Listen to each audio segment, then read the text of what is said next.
नमस्कार. एकतर बऱ्याच दिवसांनी आज मुंबईत आपल्या सगळ्यांची भेट होते.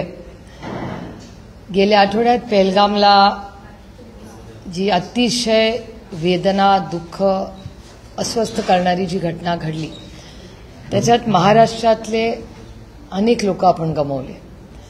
मी कालच माननीय मुख्यमंत्र्यांना पत्र लिहिलेलं आहे, ते ट्विट देखील केलेलं आहे मी. त्याच्यामुळे माझी अतिशय प्रांजळपणे महाराष्ट्राच्या माननीय मुख्यमंत्र्यांना विनम्र विनंती आहे की आपण 1 मेला महाराष्ट्रातल्या आपण गमावलेल्या जी कुटुंब आहेत ती ज्या जिद्दीने तिथून खाली आली, एकामेकाला मदत केली, बाकीच्यांना मदत करून सगळे एकत्र खाली आले, याच्यासाठी त्यांना नागरी शौर्य पुरस्कारांनी त्या कुटुंबांना 1 तारखेला आपण त्याची नोंद एक राज्य म्हणून घेतली पाहिजे. त्यांच्या दुःखात आपण अर्थातच सगळे सहभागी आहोतच.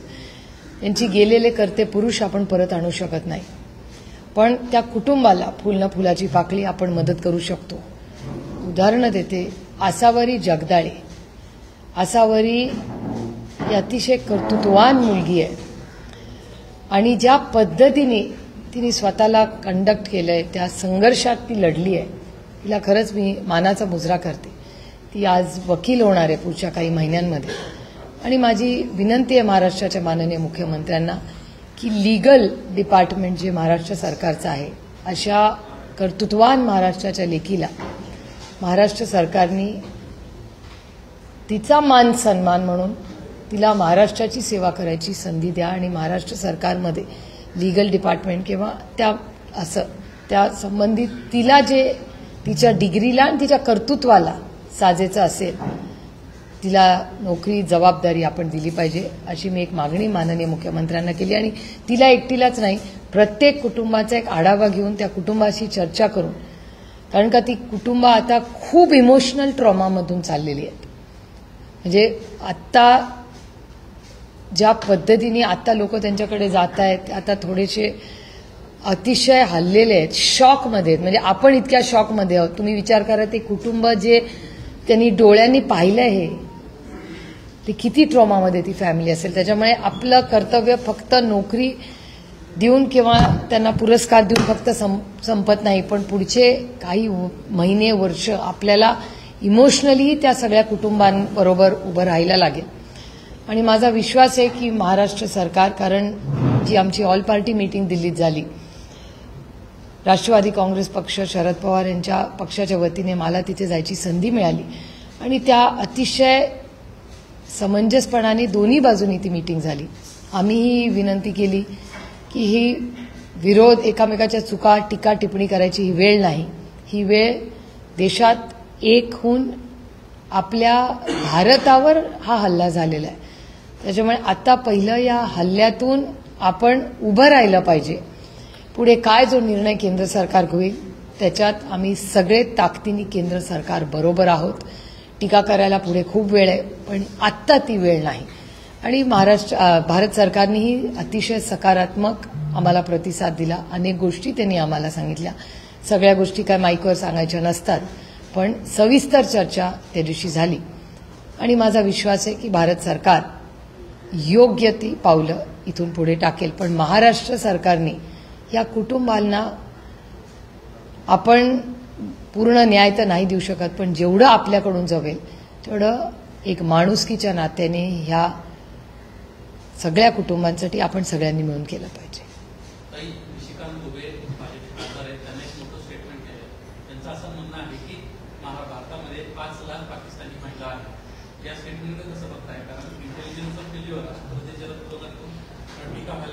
विरोधकांकडून नाही, आपण किरण रिजिजूंचं स्टेटमेंटही पाहिलं असेल. ते तुमच्या सगळ्यांच्या ANIनेच ते दाखवलेलं आहे. त्याच्यामुळे काही वेगळं मी म्हणत नाही. पण आता मला आता ही टीका करायची वेळच नाहीये. त्याच्यामुळे मी केंद्र सरकारवर आता टीका किंवा काही वेगळं बोलणार नाही. कारण आता आपण एक आहोत आणि आपल्या लोकांच्यासाठी आपण एकत्र राहिलं पाहिजे, भारतासाठी आपण एकत्र राहिलं पाहिजे. हा पहिला मुद्दा.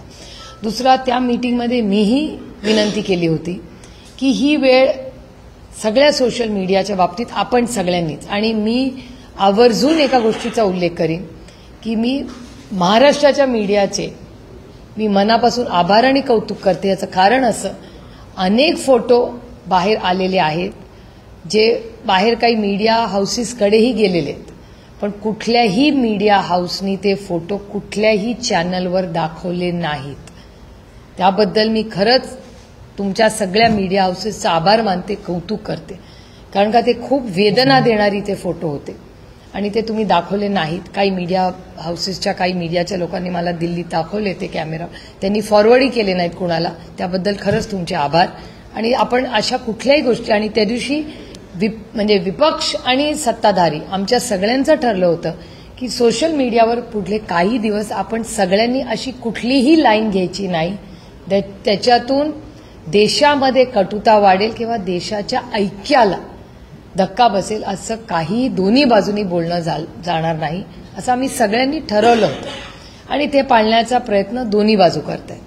राहिलं निशिकांतजींचं स्टेटमेंट. आता निशिकांतजींनी हा मॅजिक नंबर कुठून आणला, हा नंबर आत्ताच कसा आला, कुठून आला, या सगळ्याचा सोर्स आपल्याला लागेल. कारण हे जर खरं असेल तर ते स्वतःच्या गृहमंत्र्याला चॅलेंज करतायत. कारण का हा नंबर जर असेल तर हा एक तर आला कुठून, इतके लाखो लोक इल्लिगली जर ह्या देशात राहत असतील तर त्यांचंच सरकार आहे ना. मिनिस्ट्री ऑफ एक्सटर्नल अफेअर्स आणि होम मिनिस्ट्री हे त्यांचेच आहेत. मग ह्याची माहिती त्यांच्या मंत्रालयांना आहे का नाही, याचं उत्तर, हे सगळं उत्तर आम्ही नाही दिलं पाहिजे, सत्ताधाऱ्यांनी दिलं पाहिजे. त्याच्यामुळे निशिकांतजींचं स्टेटमेंटचं उत्तर त्यांनी त्यांच्या सरकारलाच विचारलं पाहिजे. कारण का दोन्ही जर इतके इल्लिगल लोक या देशात असतील त्याची जबाबदारी कोणी घ्यायची, सरकारनीच ना. तर निशिकांत दुबेंनी हे त्यांच्या सरकारला विचारलं पाहिजे. मी हा प्रश्न आत्ता त्यांच्या सरकारला विचारणार नाही, कारण का मला आत्ता हा देश शांतपणे, काश्मीरला आपण सगळे एकत्र होऊन परत कसे जाऊ शकू याच्यात आम्हाला आत्ता वेळ घालवायचा. आणि या देशात कुठेही कटुता वाढणार नाही, ह्याच्यासाठी शांततेच्या मार्गाने आता आम्ही बोलणार आहोत असं आम्ही ठरवलेलं आहे. त्याच्यामुळे आम्ही या सरकारवर टीका करणार नाही. त्यांच्या स्वतःच्या खासदारांनी केली तरी चालेल, पण आम्ही या सरकारवर आता पुढचे काही दिवस टीका करणार नाही, कारण का ही ती वेळ नाही. पक्ष असलेल्या काँग्रेस विजय वडेट्टीवार यांचं आजच एक वक्तव्य आलंय की अतिरेक्यांना एवढा वेळ होता का की ते तिथल्या लोकांच्या कानात त्यांना धर्म विचारला आणि मग नंतर गोळ्या घातल्या. याच्यामध्ये अजून काही षडयंत्र असण्याची शक्यता त्यांनी वर्तवलेली आहे. कुठेतरी ते ज्यांनी या प्रतिक्रिया दिलेल्या आहेत, ज्यांनी आपल्या घरातील लोक गमावलेले आहेत, त्या महिला, त्या सगळे सांगतायत की धर्म विचारला गेला, कुठेतरी त्यांना खोटं ठरवल्यासारखं नाहीये का? अशा मला माहिती नाही. मला काँग्रेसची केंद्र सरकारची लाईन माहिती आहे. खडगेजी आणि राहुलजी त्या मीटिंगला हजर होते. ते त्या मीटिंगमध्ये त्यांचे उच्च नेते काय म्हणले, कारण का आम्ही सगळे एकत्रच होतो त्या मीटिंगला. त्यामुळे काँग्रेसची दिल्लीची काय लाईन आहे ती मला माहिती आहे, कारण का त्या मीटिंगमध्ये आम्ही ऑफिशियल मीटिंग होती त्याच्यात बोललो. आता बाहेर कोण काय त्यांचे नेते बोलले याचं उत्तर तुम्हाला काँग्रेसला विचारायला लागेल, मी कसं सांगणार, कारण का मी जिथे हजर होते तिथली ऑफिशियल काँग्रेसची लाईन मला माहिती आहे. नाही, मला असं वाटतं कोणीच बेजबाबदार आता बोलू नये, कोणीच नाही. जोपर्यंत आपण ह्याच्यातून स्थिर होत नाही कोणीही, म्हणजे आता तुम्ही बघा तुमची काय जबाबदारी आहे की तुम्ही ते फोटो दाखवले नाहीत. ही मीडियानी खूप जबाबदारीने काम केलं. आमची जबाबदारी काय, आता टीका नाही करायची सरकारवर. म्हणून मी निशिकांत दुबेंच्या पण स्टेटमेंटवर आय रिपीट माय सेल्फ की आता मी काही बोलणार नाही, कारण का आता तू मेघमेघ करायची वेळ नाही. त्यांना त्यांच्या नेत्यांवर टीका करायची, तो त्यांचा भारतीय जनता पक्षाचा अंतर्गत प्रश्न आहे, तो माझा प्रश्न नाही. मी शब्द देऊन आले आमच्या पक्षाच्या वतीने की पुढचे काही दिवस जोपर्यंत हे स्थिर स्थावर होत नाही आम्ही कोणीही विरोधी पक्षातले काही चुकीचं वक्तव्य करणार नाही, असा शब्द आम्ही सगळे त्या मीटिंगमध्ये देऊन आलेलो आहे. एकीकडे मुख्यमंत्री एकनाथ शिंदे म्हणतात की 107 जे पाकिस्तानी आहेत ते महाराष्ट्रामध्ये बेपत्ता आहेत, तर दुसरीकडे मुख्यमंत्री म्हणतात की असं काही नाही, एकही पाकिस्तानी या ठिकाणी बेपत्ता नाही. कसं पाहता सरकारमध्येच दोन महत्वाची नेते महाराष्ट्र सरकारमध्ये अशा गोष्टी रोजच तुम्ही टीव्हीवर दाखवता, त्याच्यामुळे मला काही त्याच्यात आश्चर्य वाटत नाही, कारण का हे रोजच महाराष्ट्रात होते. दुर्दैव एवढी ब्रूट मेजॉरिटी ज्याला आपण म्हणतो ती ब्रूट मेजॉरिटी असताना रोज तुमच्या चॅनलमधूनच आम्हाला कळतं, नाही तर आम्हाला कसं कळणार एवढा कॉन्फ्लिक्ट आहे या सरकारमध्ये. पण हा कॉन्फ्लिक्टची उत्तरं त्यांना द्यावी लागतील, कारण हे विषय अतिशय गंभीर आहेत आणि संवेदनशील आहेत. म्हणजे ही काय कॉम्पिटिशन नाही आता, ही माणुसकी, जबाबदारी आणि संवेदनशीलपणा हा तो काळ आहे. आणि मला आश्चर्य वाटतंय की एवढं मिसकम्युनिकेशन एवढ्या मोठ्या लेवलला होतंय हे माझ्यासाठी नवीनच गोष्ट आहे. मी पहिल्यांदाच बघते एखाद्या राज्यामध्ये. पाकिस्तानचा माजी क्रिकेट खेळाडू जो आहे शाहिद आफ्रिदी तो असं म्हणतो भारत स्वतःच्या लोकांना मारतो आणि नंतर स्वतःच सांगतो की ते जिवंत आहे. जर या हल्ल्याचे त्यांच्याकडे काही पुरावे असतील, हा हल्ला पाकिस्ताननेच केला तर ते त्यांनी सिद्ध करावं. मी तुम्हाला खरं सांगू, मला अशा वेळेस अरुण जेटलींची आठवण येते. अरुणजी नेहमी सांगायचे, तुम्ही दाखवणं बंद करा, हे बोलणं बंद करतील. त्याच्यामुळे मला नाही वाटत आपण अशा काही गोष्टींना फार महत्त्व द्यायचं. हे खूप गंभीर काळ आहे. आता आपण भारत परत स्थिर होऊन परत पेहलगामला आपण सगळ्यांनी आनंदाने जायला पाहिजे. ज्या फ्लाईट्सवर सीट्स मिळत नव्हत्या त्या फ्लाईट्स कशा परत भरतील आणि परत कसं आनंदी जम्मू काश्मीर आणि भारत होईल ह्याच्यासाठी आपण काम करणं पाहिजे. आणि दुसरीकडे ज्या कुटुंब त्यांनी घरातले कर्ते पुरुष गमावलेत त्या कुटुंबाला आधार द्यायची ही वेळ आहे. ही आता कोण काय स्टेटमेंट करतंय त्याला फार मी म्हणजे मला विचाराल तर लक्ष देण्यात काही आता उपयोग नाही. 2100 रुपये देऊ लाडकी बहिणी योजनेसंदर्भात 2100 रुपये देऊ असं आम्ही कुठेही म्हटलं नव्हतं. लाडक्या बहिणी 1500 रुपयामध्ये पण खुश आहेत. मी काय त्यांचं हे स्टेटमेंट ऐकलेलं नाही, पण जर त्यांचा नंबर आहे माझ्याकडे, आम्ही अनेक वर्ष एकत्र काम केलंय, त्याच्यामुळे त्यांचा मोबाईल आहे माझ्याकडे. ते जर कदाचित विसरले असतील तर ज्या सरकारमध्ये ते आहेत त्या सरकारचा मोठा भाऊ भारतीय जनता पक्ष आहे. आणि भारतीय जनता पक्षाचा जे इलेक्शन मॅनिफेस्टो होता तो मी स्वतः वाचलेला आहे. तो त्यांनी 2100 लिहिलं होतं का नाही मला माहिती नाही, पण भारतीय जनता पक्षाचा मी वाचलेलाही आहे. आणि माननीय मुख्यमंत्र्यांचं स्टेटमेंट ह्याच कानाने मी तुमच्याच चॅनलवर ऐकलेलं आहे. त्याच्यामुळे तुमच्या चॅनलची ती क्लिप आणि भारतीय जनता पक्षाचा तो मॅनिफेस्टो हा मी जरूर त्यांना पाठवीन. कारण का महिला भगिनींना ते 2100 रुपये हे त्यांचा जो मोठा भाऊ आहे त्या मोठ्या भावाच्या भारतीय जनता पक्षाच्या मॅनिफेस्टोमध्ये ते आहे. कदाचित त्यांना वाचण्यात राहून गेलं असेल. मी आजच थँक्यू तुम्ही सांगितल्याबद्दल. मी त्यांना लगेच व्हॉट्सअप करेन आज. कुलकर्णी सध्या पेहलगाममध्ये आहेत आणि ते फिरत आहेत. पुन्हा एकदा पर्यटकांनी त्या ठिकाणी आलं पाहिजे, पुन्हा एकदा काश्मीर मूळ स्तरावर आला पाहिजे यासाठी ते प्रयत्न करत आहेत. विरोधी पक्ष काही प्लॅन करतोय का तिकडे जाण्यासंदर्भामध्ये, वेळ देण्यासंदर्भात, लोकांना अप्रोच करण्यासंदर्भात?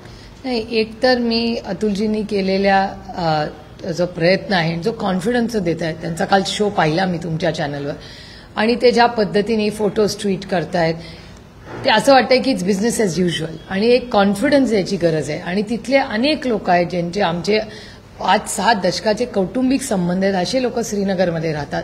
आमचे काही अनेक फ्रेंड्स दिल्लीमध्ये राहतात ज्यांचे नातेवाईक तिथे आहेत. काही लोक मुंबईत राहतात. आणि मला असं वाटतं कधी ना कधी पुढच्या काही दिवसात आपण सगळ्यांनीच मिळून तिथे अर्थातच गेलंही पाहिजे, पण जात असताना आपण एकामेकाला धीर देऊन जायला पाहिजे. कालही अतुलजींचं स्टेटमेंट मी पाहिलं की घाबरू नका, दहशतवादाला घाबरू नका. आणि खरं आहे, मुंबईचंच तुम्हाला उदाहरण आठवत असेल, बॉम्बला शुक्रवारी झाला, सोमवारी मुंबई ऑन ट्रॅक होती. दूधवाल्यापासून स्टॉक एक्सचेंज उघडलं होतं 48 तासात. तेव्हा आदरणीय पवारसाहेब महाराष्ट्राचे मुख्यमंत्री होते. मग दूधवाला, तो पेपरवाला सगळे कामाला लागले होते 48 तासात. त्याच्यामुळे मुंबईकरांचं मी खूप कौतुकही करते की त्या काळात ज्या पद्धतीने मुंबई परत उभी राहिली. तसंच आपली नैतिक जबाबदारी आहे भारतीय म्हणून की आपले सगळे जे भाऊ बहीण आज जम्मू काश्मीरमध्ये राहतात त्यांनाही आधार देऊन आपण पुन्हा सगळ्यांनी तिथे जाऊन त्यांचं आयुष्य कोणीतरी बाहेरचे येऊन विस्कळीत करण्याचा, भीती दाखवायचा, आपल्या देशात अनुदानी करण्याचा हे जो प्रयत्न करतायत तो हाणून पाडायची जबाबदारी आज आपल्या सगळ्यांवर आहे. काश्मीरमध्ये झालेल्या हल्ल्यानंतर केंद्र स्तरावरती काही महत्वाचे निर्णय काही घेण्यात आले होते. त्याच्यामध्ये जे पाणी पाकिस्तानात सोडलं जातं ते अडवलं जाईल अशा पद्धतीने विधान करण्यात आलं होतं. मात्र प्रकाश आंबेडकर यांनी असं म्हटलेलं आहे की पाकिस्तानचं जे पाणी आहे ते थांबवलेलं नाही असा दावा त्यांनी केला. मला नक्की माहिती नाही याची, त्याच्यामुळे मी बोलणं योग्य नाही. पण कारण तुमच्याच चॅनलवर काल अशी बातमी होती की तिथे इतकं पाणी सोडलंय की तिथे फ्लडिंग झाले झेलमचं. त्याच्यामुळे नक्की पाण्याचं काय इश्यूज आहेत आणि अगदी पुरीजींचं पण एक स्टेटमेंट आलेलं आहे. त्याच्यामुळे नक्की पॉलिसी लेवलला काय चाललंय, कारण का मीडियाकडून येत आहे, भारत सरकारकडून काही ऑफिशियल स्टेटमेंट अजून आलेलं नाही.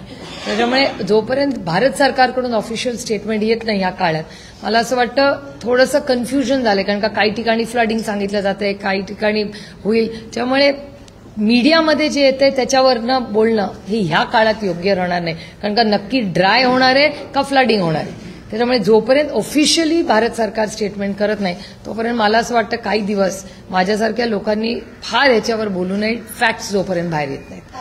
जवळ येत आहे मात्र अजूनही पालकमंत्री पदाचा तिढा सुटलेला नाही. नाशिक असो रायगड असो अजूनही पालकमंत्री पदाचा तिढा सुटला नाही.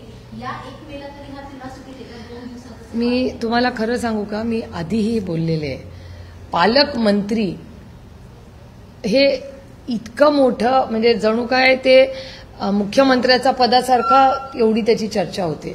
अनेक वर्ष आम्ही सत्तेत राहिलेलो आहोत. त्यामुळे पालकमंत्र्यावर एवढी चर्चा मी पहिल्यांदाच खरं तर पाहते. त्यामुळे त्या पालकमंत्री पदामध्ये ॲडमिनिस्ट्रेशनमध्ये किती इम्पॅक्ट होतो, काय होतो हे मला फारसं काही सांगता येणार नाही त्याच्यावर इम्पॅक्ट किती होईल. पण आता एका पालकमंत्री पदावर आता we have bigger fish to fry. मला विचाराल तर आता महाराष्ट्र आणि भारतासमोर किती मोठी आव्हानं आहेत. इकॉनॉमिक डिस्ट्रेस चाललाय, आपली ग्रोथ. आता अमेरिकेचं तुम्ही जर स्टेटमेंट पाहिलं असेल, पहिल्यांदा आपल्याबरोबर ट्रम्प सरकारने आपल्याला सपोर्ट केला, नंतर पुढे काय करणार ह्याच्यावर आता ट्रम्प ॲडमिनिस्ट्रेशन आपल्याला किती मदत करणार ह्याची आपण वाट बघतोय अजून. त्याच्यामुळे या खूप सिरियस विषय आहेत. Plus economic crisis. तुम्हाला आठवत असेल महाराष्ट्र सरकारने मॉनिटायझेशन ऑफ लँड म्हणजे जमिनी विकण्यासाठी मॉनिटाईज ज्याला म्हणतात इंग्रजीमध्ये, मॉनिटाईज करायचं धोरण केलंय. त्याची हाय लेवल मीटिंग केलेली आहे. त्यामुळे मला विचाराल तर 2 पालकमंत्र्यांचं काय होण्यापेक्षा आज महाराष्ट्र आणि भारताची economic policy, economic situation, fiscal deficit management आणि फिस्कल पोझिशन काय आहे हे अतिशय मला महत्वाचं वाटतं. मात्र त्याच विभागातले मंत्री असतील ते एकमेकांवर स्टेटमेंट्स पास करतायत, कुरघोड्या करतायत, इतर गोष्टींकडे लक्ष देण्याऐवजी ते लोक पर्सनल वॉर त्यांचं सुरू होतात. हे बघा, हे सगळे प्रश्न ना माननीय मुख्यमंत्र्यांना विचारा. That is his team. ती त्यांची टीम आहे. त्यांच्या टीममधले 2 लोक एवढं देशामध्ये राज्यामध्ये क्रायसिस चालू असताना जर वाद होत असतील असं तुम्ही म्हणताय तर हा प्रश्न तुम्ही माननीय मुख्यमंत्र्यांना विचारला पाहिजे. महत्वाच्या कार्यालयामध्ये खरं तर काल आग लागली. 10 तास आग जी आहे ती विझलेली नव्हती. महत्वाच्या फाईल्स आणि कम्प्युटर जळाल्याची मीटिंग होती. अशी माहिती आहे छगन भुजबळ असतील, नीरव मोदी असतील, अशा महत्वाच्या लोक अनिल देशमुख असतील या सगळ्यांच्या फाईल्स जळाल्या. ईडीच्या कार्यालयामध्ये आग लागणं ही खूप सिरियस गोष्ट आहे, अतिशय सिरियस गोष्ट आहे. आणि त्याच्यात कुणाच्या फाईली जळाल्या नाही जळाल्या माहिती नाही, पण एक तर एरिया तो क्राऊडेड नाही. माझा पहिला बेसिक सेफ्टी प्रश्न आहे की जिथे पार्किंगचा प्रॉब्लेम नाही, जिथे गर्दी नाही, तिथे मोठा ब्रॉड रस्ता आहे, तिथे आग लागल्या लागल्या कितव्या मिनिटाला आगीचा बंब पोचला. बाकी तर मुंबई झोपलेली होती, शांत होती. मग ती आग पहिल्या अर्ध्या-पाऊण तासामध्ये का नाही, अर्ध्या नाही पहिल्या 10-15 मिनिटातच बंद व्हायला पाहिजे होती. ती इतका वेळ चाललीच कशी? वर्तमानपत्रात आज आहे की ती पहाटेपर्यंत चालली. इतकी आग लागलीच कशी? मग या बिल्डिंगमध्ये काही फायर सेफ्टी नाही का? ती सरकारी बिल्डिंग असेल. आमच्याकडे एक फायर सेफ्टीचा नॉर्म कुठल्याही बिल्डिंगमध्ये आला तर एवढ्या मोठ्या नोटिसेस आणि आम्हाला पैसे भरावे लागतात. आणि चांगली गोष्ट आहे, आय एम हॅपी टू पे, कारण का आपल्याकडून सेफ्टी फर्स्ट, सुरक्षितता ही सगळ्यात महत्वाची आहे.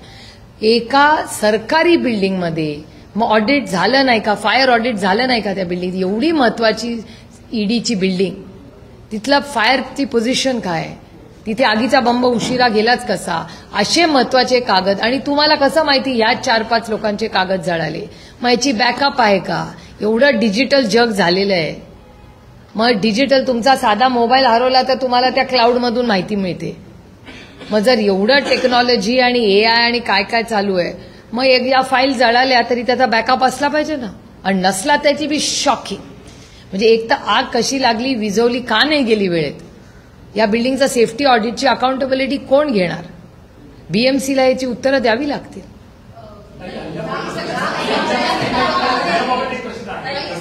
एक मिनिट, माझी विनंती राहील, सब्जेक्ट झिगझॅग करू नका. एक पूर्ण विषय घेऊ आणि मग या आगीचं जे कारण आहे ते अद्यापही स्पष्ट झालेलं नाही, कोणतंही कारण सांगितलेलं नाहीये आणि त्याच्यामुळे याच्या मागे काहीतरी संशय असल्याची चर्चा सुरू आहे. ते नाही मला माहिती. माझा एकच प्रश्न सरकारला आहे की ह्या बिल्डिंगचं सेफ्टी ऑडिट झालं होतं हो का नाही, पहिला मुद्दा.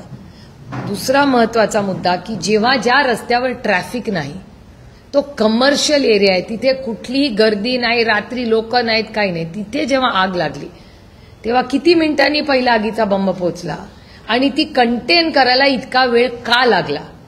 शांत मुंबई झोपलेली होती. मग 6 आगीचे बंब जाऊन पहिल्या 15 मिनिटात का नाही ती आग थांबवता आली? इतके तास लागलेच कसे? अरे सरकारी बिल्डिंग आहे, ईडीची बिल्डिंग आहे ती, आणि कुठल्याही सरकारी बिल्डिंगमध्ये म्हणजे धक्कादायक आहे असं होत आहे. एक मिनिट, हा सगळा विषय घेऊन मग तुमचा घेऊ. आता संपला का तुमचा ईडीचा विषय सगळा? हा, जसं भारताकडून निर्बंध लावण्यात आले तसेच पाकिस्तानकडून सुद्धा भारतीय नागरिकांकडून निर्बंध लावण्यात आले. त्याच्यामध्ये हवाई हद्दीचा एक मुद्दा आहे. मात्र भारतातले जे विमान आहेत ते पाकिस्तानच्या हवाई हद्दीतून जातात. मात्र ते आता बंद केल्यामुळे वळसा काढून त्यांना जावं लागतं. अशा परिस्थितीत पर्यटकांवरती अनेक परिणाम होण्याची शक्यता होती. इंधनाची वाढ होऊ शकते, दुसरीकडे वेळ वाढ होऊ शकतो. याबाबत केंद्रीय मंत्रिमंडळाच्या बैठकीत काय निर्णय झाला होता आणि ज्यावेळेला बैठक झाली त्यामध्ये याबाबत काय निर्णय घेण्यात आला होता? नाही, ही आमची ऑल पार्टी मीटिंग होती आणि आता it's too early to speculate all this. त्यामुळे रूट्स अनेक वेळा क्रायसिसमध्ये बदलतात. जेव्हा अनेक वेळा अशी युद्ध किंवा अनसर्टन्टी होते तेव्हा अशा गोष्टी या रूट्स होतात. मला असं वाटतं हा एक खूप गंभीर विषय आहे. त्याच्यामुळे कोणीही आम्ही या विषयावर बोलताना अतिशय समंजसपणे काही दिवस बोललं पाहिजे. त्याच्यामुळे ही सगळे जे डिसिजन्स असतील, माझा पूर्ण विश्वास आहे की मिनिस्ट्री ऑफ एक्सटर्नल अफेअर्सनी नेहमीच अतिशय चांगलं काम केलेलं आहे. म्हणजे कोविडच्या काळातही अनेक माझे तरी अनुभव मिनिस्ट्री ऑफ एक्सटर्नल अफेअर्स, जरी मी विपक्षमध्ये असले तरी ही गोष्ट मी वारंवार जयशंकरजींच्या बाबतीत बोललेली आहे की कुठल्याही भारतीयाला आम्हाला कधी आमच्या मतदारसंघातून, राज्यातून मदत लागली तर मिनिस्ट्री ऑफ एक्सटर्नल अफेअर्स तातडीने मदत करते आणि मदत होते आणि न्याय मिळतो. अशा परिस्थितीमध्ये हा जो विषय तुम्ही मांडलेला आहे तो अर्थातच MEA नक्की कन्सिडर करेल आणि पुढच्या 15 दिवसात या सगळ्या गोष्टीत आपल्याला क्लॅरिटी. एनसीआरटीनं अभ्यासक्रमातून आता मुलांचा जो इतिहास आहे तो आता पार्लमेंटमध्ये त्याच्यासाठी आता नवीन इतिहास समाविष्ट करण्यात आला आहे. महाकुंभ असेल, सरकारी योजना असेल, या सगळ्या गोष्टी त्याच्यामध्ये इन्क्लूड केल्या आणि त्याच्यावरून आता चर्चा सुरू आहे की मोठा इतिहास कसा त्या पद्धतीने पाठवला. महाराष्ट्रामध्ये खूप मला वेदना होतात की शिक्षणाच्या बाबतीत इतका कॅज्युअल अप्रोच आणि एवढी कॉन्ट्रोवर्सी का होते. तुम्हाला आठवत असेल ते CBSEचं एवढं झालं, त्याच्यानंतर SSC बोर्डाचं काय होणार, मराठी भाषेचं काय होणार, मग हिंदी कंपल्सरी करणार, मग इंग्लिश, या सगळ्या गोष्टी इतक्या कॅज्युअली घेतल्या जातात शिक्षणाबद्दल. किंवा NCERT आता जे बदल घडवते, म्हणजे काही दिवसांनी छत्रपती शिवाजी महाराज, शाहू फुले आंबेडकरांचा विचार, कैलासवासी यशवंतराव चव्हाण, या सगळ्यांना या पुस्तकांमध्ये जागा असणार का नाही? आणि ह्याच्यासाठी जर या महापुरुषांसाठी आम्हाला लढावं लागेल तर आम्ही 2000% कष्टांची पराकाष्ठा करू. आमच्या आयुष्यात जो काही वेळ असेल आणि जे काही करायचं लागेल ते सगळं करू. शेवटच्या श्वासापर्यंत या सगळा जो महाराष्ट्राचा आणि भारताचा खरा इतिहास आहे तो पुढच्या पिढीपर्यंत पोहोचवण्यासाठी जे काही करायला लागेल ते आम्ही सगळं करू. अजित पवार पूरा मराठी होने दो, उसके बाद हिंदी करेंगे. अजित पवार परभणीच्या दौऱ्यावरती होते आणि त्या दौऱ्यामध्ये काही आमदार आणि खासदारांनी दादांकडे अशी तक्रार केली की जे अधिकारी वर्ग आहेत ते 2% कमिशन घेतात आणि या सगळ्या संदर्भात अजित पवारांनी काही अधिकाऱ्यांना पुण्याच्या आणि परभणीच्या मंत्रालयामध्ये सुद्धा बोलवले. हे जर खरं असेल तर हे धक्कादायक आहे. म्हणजे महाराष्ट्रामध्ये असे जर वेळ आली असेल तर याचं दुर्दैवी आहे आणि मी त्याचा जाहीर निषेध करते. महाराष्ट्रातले ऑफिसर्स, पोलीस यंत्रणा ही भारतातली सगळ्यात उत्तम म्हणून बघितली जाते. पण जर आज उपमुख्यमंत्र्यांच्या माध्यमातून ही कंप्लेंट जर आली असेल, त्यांच्याच पक्षाच्या लोकांनी ती सांगितलं असेल आणि हे जर खरं असेल तर हे अतिशय दुर्दैवी आहे. आणि मला असं वाटतं आपल्या सगळ्यांना याचा विचार केला पाहिजे की महाराष्ट्राचं प्रशासन जर हे खरं असलं तर मला अजून विश्वास बसत नाही की महाराष्ट्राच्या प्रशासनात अशाही गोष्टी होऊ शकतात. कारण का माझा महाराष्ट्राच्या प्रशासन, महाराष्ट्राच्या पोलिसांवर प्रचंड प्रेम, विश्वास आणि आदर आहे. त्यामुळे अशा गोष्टी होत असतील तर हे धक्कादायक आहे. मला अजूनही वाटतंय की ही बातमी खरी नसावी. तर नागपूरची एक बातमी अतिशय धक्कादायक अशी माहिती आहे. नागपूर मेडिकल कॉलेज आहे, ज्यांनी नागपूर जिल्ह्याचं संपूर्ण सर्वेक्षण केलं. त्यांच्याकडे ज्या केसेस आल्या 127 त्यांच्याकडे गर्भपाताच्या केस आल्या होत्या. त्यापैकी 67 जे आहेत त्या अल्पवयीन मुली आहेत ज्यांनी गर्भपात करवलेला आहे आणि जवळपास 50% जवळपास त्याहून अधिक ही पर्सेंटेज दिसत आहे. कुठेतरी राज्याची जी सामाजिक वीण आहे ती यातून हलते की काय असा एक प्रश्न त्यातून निर्माण होतोय.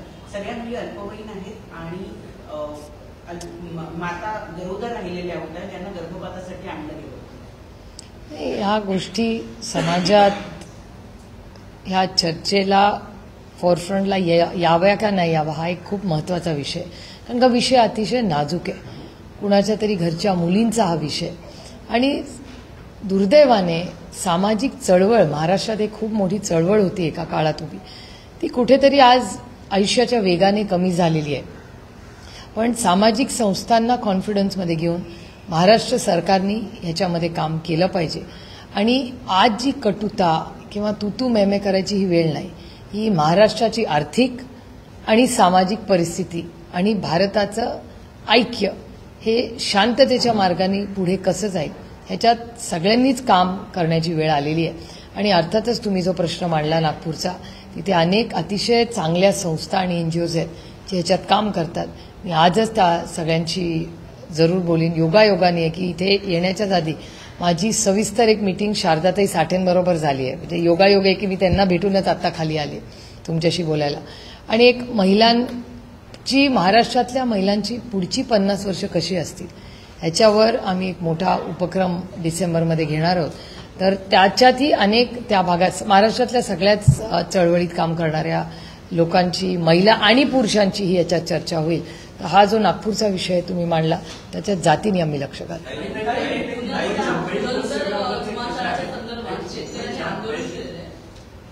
पुरंदर विमानतळाच्या संदर्भात शेतकऱ्यांनी आंदोलन केलेलं आहे. अनेक शेतकऱ्यांनी जमीन देण्यास नकार दिलेला आहे.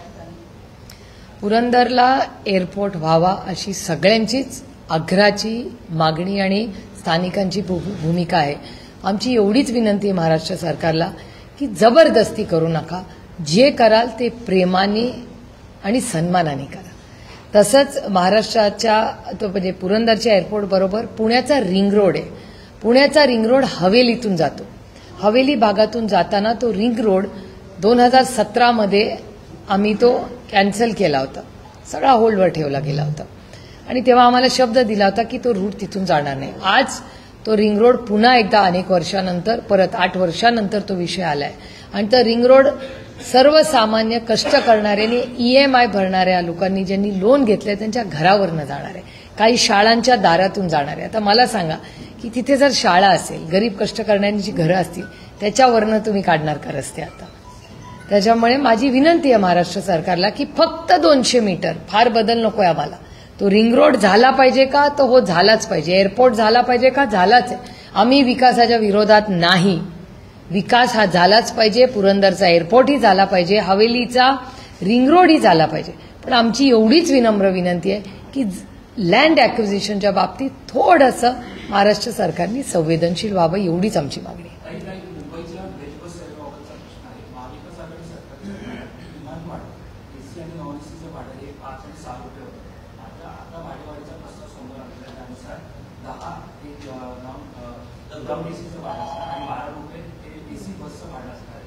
यामुळे प्रवाशांवरती बोलले येणार. दुसरीकडे नाईलाजाने ही भाडेवाढ करावी लागते असं DSTचं म्हणणं. मी तुम्हाला सांगू, माझी 6 महिन्यापूर्वीची भाषणं काढून बघा. मी हे सगळंच, आज तुम्ही आजचा वर्तमानपत्राची हेडलाईन वाचली आहे का? आज पाण्याच्या, शेतकऱ्यांच्या पंपाबद्दल केवढी मोठी बातमी आज आलेली आहे. ज्या पद्धतीने महावितरणाचा तो मोठा विषय काढलेला आहे सरकारने, आता नक्की सरकारच्या मनात काय हे मला सांगता येणार नाही. पण दुर्दैवाने इलेक्शनच्या, लोकसभेच्या नंतर आणि विधानसभेच्या आधी सरकारने घेतलेले निर्णय आणि त्याच्यानंतरच्या त्यांच्या 100 दिवसामध्ये त्यांनी केलेले अनाउन्समेंट्स, कृती, ह्याच्यात कम्प्लीट मिसमॅच आहे. म्हणजे मी जेव्हा 3 महिने आधी सांगत होते किंवा माननीय संजय राऊत साहेब रोज तुमच्याशी बोलतात, राऊत साहेब ज्या ज्या गोष्टी तेव्हा मांडत होते, आमच्या सगळ्यांच्या भाषणात येत होत्या, त्या आज खऱ्या व्हायला लागल्या ना. काही तुमच्या पक्षांच्या प्रवक्त्यांच्या नियुक्त्या रद्द करण्यात आल्या, नेमकं कारण काय? आता त्याचं कारण तुम्हाला महाराष्ट्राच्या अध्यक्षांना विचारायला लागेल. पक्षामध्ये अनेक नवीन लोक इच्छुक आहेत काम करायला, त्यामुळे बऱ्याच जणांची इच्छा होती नवीन प्रवक्ते यायला. एक चर्निंग होतं.